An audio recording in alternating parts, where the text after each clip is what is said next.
Car के अंदर सन्नाटा था, ऐसा सन्नाटा जिसमें सांसों की आवाज भी डर पैदा करती है। अर्जुन राधिका के बिल्कुल बगल में बैठा था। उसकी आंखों में गुस्सा नहीं, एक खतरनाक इत्मीनान था, जैसे उसे यकीन हो कि अब राधिका कहीं नहीं जा सकती। अचानक उसने राधिका का चेहरा अपने दोनों हाथों में थाम लिया। छोड़ो मुझे, राधिका ने फुसफुसाते हुए कहा, पर उसकी आवाज अर्जुन की हंसी में दब गई। अगले ही पल अर्जुन ने उसके गालों पर जबरन किस कर दिया। राधिका सिहर गई। वो खुद को पीछे खींचने लगी, पर अर्जुन की पकड़ लोहे जैसी मजबूत थी। Click click click. मोबाइल कैमरे की आवाज उसके दिल को चीरती चली गई। एक नहीं, कई तस्वीरें। राधिका की आंखों में आंसू और नफरत एक साथ उतर आए। उसने पूरी ताकत से अर्जुन को धक्का दिया और अगले ही पल थप्पड़, एक जोरदार थप्पड़ अर्जुन के गाल पर आकर लगा।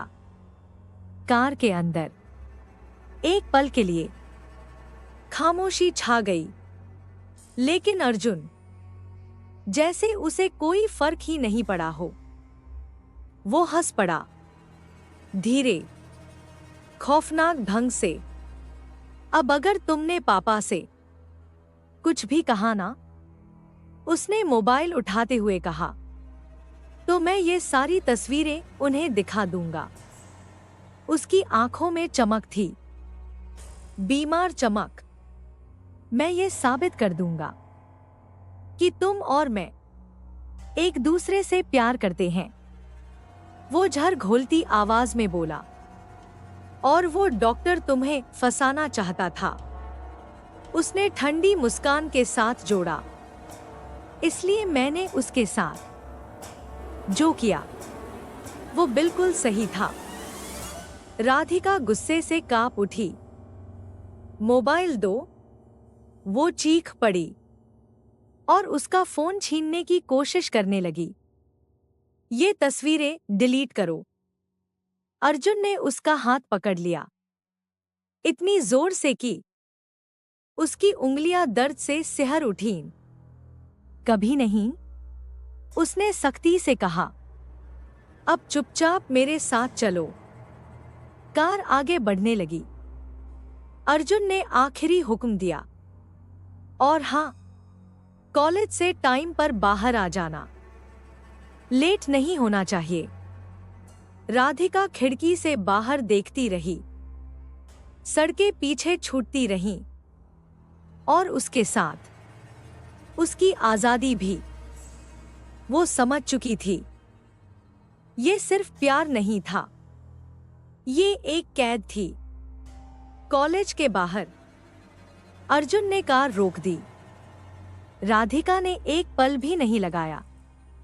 दरवाजा खोला और लगभग भागते हुए बाहर निकल गई।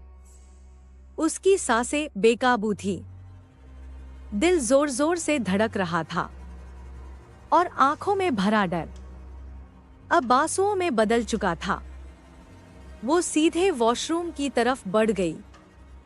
अंदर आईने के सामने खड़ी होकर उसने अपने चेहरे पर ठंडा पानी डाला।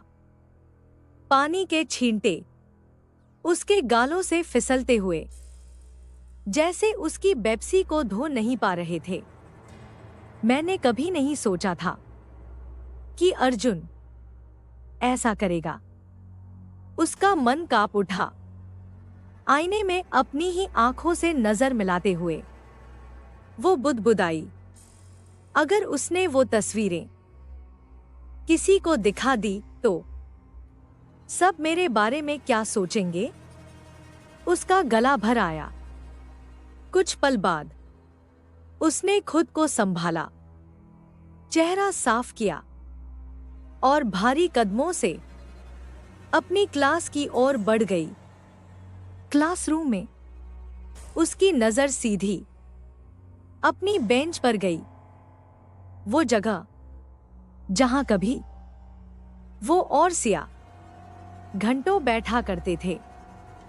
आज वो खाली थी, क्योंकि सिया अब इस शहर में नहीं थी और उसे शहर छोड़ने के लिए कहने वाली भी राधिका ही थी।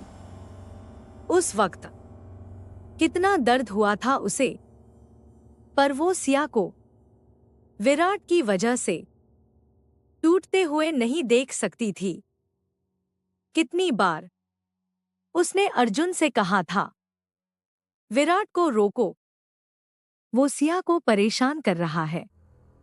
पर अर्जुन ने ठंडी बेरुखी से कहा था, मेरा दोस्त उस लड़की से प्यार करता है। और फिर उसकी आंखों में चेतावनी भरते हुए, अगर तुम बीच में आई तो मैं तुम्हें भी नहीं छोड़ूंगा। उस दिन राधिका चुप रह गई थी। वो चाहकर भी कुछ नहीं कर पाई थी। आज फिर वो अकेली थी, पर इस अकेलेपन में एक अजीब सा सुकून भी था। कम से कम सिया अब सुरक्षित थी। इस पागलपन, इस जहरीले प्यार से दूर। राधिका ने खाली बेंच की ओर देखा और धीरे से आंखें मूंद ली। उसे पता था, जो कैद उसके हिस्से आई है वो अभी खत्म नहीं हुई, बल्कि अभी तो शुरू ही हुई। अथर्व कंपनी में अपने कंप्यूटर के सामने बैठा, फाइल्स में डूबा हुआ था। स्क्रीन पर नंबर्स बदल रहे थे और उसके माथे पर मेहनत की लकीरें। तभी एक पियून आकर बोला, अथर्व सर, आपको अभय सर बुला रहे हैं। अथर्व का दिल जोर से धड़क उठा। वो तुरंत अभय के केबिन की तरफ बढ़ा। केबिन में दाखिल होते ही अभय की नजर उस पर पड़ी। होठों पर हल्की सी मुस्कान थी, पर आंखों में वही ठंडी सख्ती। अथर्व, अभय ने कुर्सी से टिकते हुए कहा, मैं तुम्हारे काम से खुश हूं, इसलिए तुम्हारा प्रमोशन कर रहा हूं। अथर्व की आंखों में चमक आ गई, लेकिन अभय की आवाज अचानक भारी हो गई। याद रखना, अगर काम में जरा सी भी कमी हुई तो मैं तुम्हें निकालने में एक पल नहीं लगाऊंगा। अथर्व ने सिर झुकाकर कहा, ऐसा नहीं होगा सर, मैं पूरे मन से काम करूंगा। केबिन से बाहर निकलते वक्त उसके कदम हल्के थे, चेहरे पर सुकून था। बस कुछ दिन और, उसने खुद से कहा, फिर हमारी जिंदगी भी बेहतर हो जाएगी। उसी वक्त दूसरी तरफ अभय अपने फोन पर पिया से बात कर रहा था। आज तुम आई नहीं, उसकी आवाज में बेचैनी थी। कहाँ हो? तुम्हें पता है ना कि तुम्हें देखे बिना मुझे चैन नहीं आता। फोन के उस पार पिया हल्के से हंसी। अभय, तुम भी ना? वो बोली, आज कॉलेज में बहुत बिजी थी। अभय के चेहरे पर पल भर के लिए चिंता उभरी। इतना काम मत किया करो पिया, उसने धीमे स्वर में कहा। लेकिन पिया हंसते हुए बात टाल गई।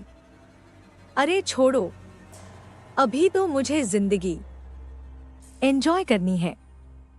उसकी बात सुनकर अभय की मुस्कान फीकी पड़ गई। हाँ, वो धीमे से बोला, तुम करोगी? पिया ने माहौल हल्का करते हुए पूछा। मैं आ रही हूं तुमसे मिलने। तुम्हारे पास टाइम है ना? अभय की आवाज फिर से मुलायम हो गई। तुम्हारे लिए मैं सब कुछ छोड़ सकता हूं। फिर टाइम निकालना कौन सी बड़ी बात है मेरी जान। फोन कट हो गया, पर कमरे में एक अजीब सी खामोशी रह गई। फोन रखते ही अभय के चेहरे पर हल्की सी चिंता उतर आई। पिया की हंसी अभी भी उसके कानों में गूंज रही थी, लेकिन दिल के किसी कोने में एक डर बैठ गया था। वो डर जिसे वो हर रोज मुस्कान के पीछे छुपा देता था। उधर उसी वक्त अथर्व ने कांपते हाथों से पिया का नंबर मिलाया। आज उसकी आवाज में अजीब सी चमक थी। पिया, आज मुझे प्रमोशन मिला है। फोन के उस पार एक पल की खामोशी छाई।